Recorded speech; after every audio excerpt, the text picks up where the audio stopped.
The doll. That watch as it all began when I moved into my grandmother's old house after she passed away. The house was filled with antiques, creaking wood, and a silence that seemed heavier than the air itself. But the strangest thing in the entire house was the doll. It sat in the corner of my grandmother's bedroom, dressed in a faded blue gown with lace trimmings. Its porcelain face was cracked in several places, and its glass eyes seemed too lifelike, almost moist, as if they could blink at any moment. My grandmother used to tell me never to touch it, never to move it, and especially never to throw it away. I thought it was just an old superstition.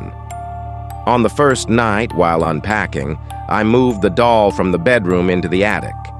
It gave me chills just looking at it. That night, I woke up around 2:45 a.m. to the sound of soft, deliberate footsteps echoing through the hallway. My heart raced. I thought maybe it was just the old house settling. But then I heard a child's giggle, a sharp, high-pitched giggle that sent ice down my spine. I sat up in bed and turned on the lamp. My room was empty, but the door that I had closed before sleeping was now slightly open. I forced myself to get up and check. The hallway was dark, stretching like a tunnel. And at the far end, I saw her, the doll, sitting on the floor. I froze. I had put it in the attic. Slowly, I backed into my room and locked the door. My pulse hammered so loud I could barely think. For hours, I sat awake, until exhaustion finally pulled me into a restless sleep. The next morning, I convinced myself it was all in my head. Maybe I had forgotten and left the doll in the hallway. So I took it again, this time making sure I locked it in a trunk in the attic, sealing it shut. That night, the nightmare returned. This time, I woke up to the sound of scratching. Soft at first, then louder, like nails dragging across wood. The sound came from my bedroom closet. With trembling hands, I approached and opened it.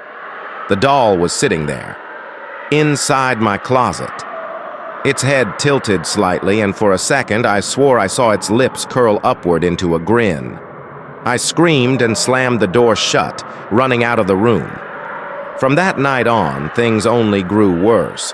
I began to hear whispering voices in the house, always around 3 a.m. Sometimes it was a lullaby, sung in a broken childlike voice. Other times, it was my own name being whispered over and over. One night, I tried to record it on my phone. At exactly 3 a.m., I pressed record and waited. The air grew colder, and then the singing began. A sweet, haunting melody. My phone captured it perfectly, but when I played it back in the morning, all I heard was my own voice, whispering the words, "She belongs to me." I couldn't take it anymore. I decided to burn the doll. I took it outside, doused it with lighter fluid, and set it on fire. For a moment I felt relieved, watching the flames consume it. But then, through the crackling fire, I heard the giggle again, louder, closer. And then the flames died instantly, as though smothered by unseen hands. The doll sat there, completely untouched, not a single burn mark. Terrified, I left the house that night. I booked a hotel room, but even there, I couldn't escape. At 3 a.m., I woke up to find the doll sitting in the chair across from my bed. Its eyes gleamed red in the darkness. I screamed and threw it out the window. But when I looked back, the doll was sitting on my bed. Now, no matter where I go, it follows me. Airports, hotels, even when I tried to stay at a friend's house, it always finds me. Every night at 3 a.m., I wake up and it's there, watching, waiting. And each night, the cracks on its porcelain face grow deeper. Each night, its smile grows wider. Last night, it whispered something new to me as I lay frozen in bed. "Soon I'll be inside you. If you're reading this, please. If you ever find an old doll dressed in a blue gown, don't touch it. Don't look into its eyes, because once you do, it never lets go."